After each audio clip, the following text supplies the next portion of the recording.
जय शिवराय मैत्रिणींनो. तर गावी आलो आहे आम्ही आणि पापड बनवायचे होते, त्यामुळं मग गावाकडं आलो आहे. आणि कसं 2 किलोचे पापड असल्यामुळं मग मला एकटीला होणार नाही, तर तिघीजण बनवून म्हटलं मिळून मग बनवायचे. मग बघा 1 किलोचे पापड बनवलेत काल, आणि 1 किलोचे आज बनवायचे आहेत. पण पावसाने अशी सुरुवात केली ना रात्रीपासून, त्यामुळे आता ऊन पडलेलं नाही आहे अजून पण.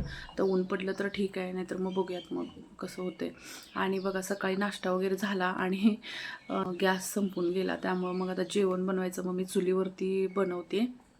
आमटी शिजायला ठेवली आहे आणि आणि बघा वांगं पण ठेवलं आहे भाजायला. थोडंसं भाजले, जरा राहिलेत साईडनं. भरीत बनवायचं आहे. सिलेंडरला नंबर लावला आहे, आता बघूया आज किंवा उद्या मिळून जाईल म्हणतायत. मग बघूया, भेटला तर चांगलंच आहे, नाहीतर मग ही अशी सर्कस करावी लागेल मग चुलीवरती. कारण घराच्या बाजूला थोडी छोटीशी अशी शेड बनवली, त्याच्यामध्ये स्वयंपाक वगैरे पण कसं होते, सगळं स्वयंपाकचं सगळं सामान तिकडंच आहे ना किचनमध्ये, त्याच्यामुळं मग तिकडून करावं लागते मग.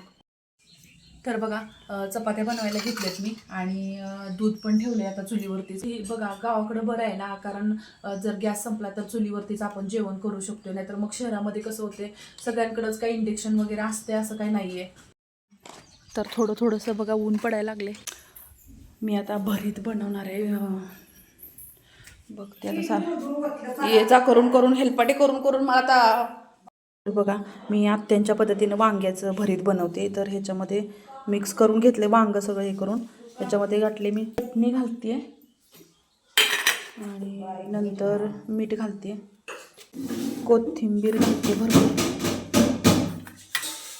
शेंगदाण्याचं कूट बघा मोठं घातले, आणि कांदा एवढा. हां, मी हे आता मिक्स करून घेते व्यवस्थित. आणि ही सगळी प्रोसेस बघा मी घरातूनच करून घेते, कारण आता चुलीवरती बनवायचं म्हटलं एवढं सगळं साहित्य तिकडं न्यायचं आणायचं, म्हणून मी आता इथं किचनमध्येच मग हे सगळं मिक्स करून घेते.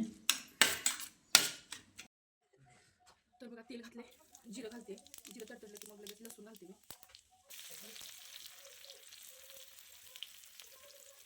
लसूण थोडं परतलं, कांदा घालते,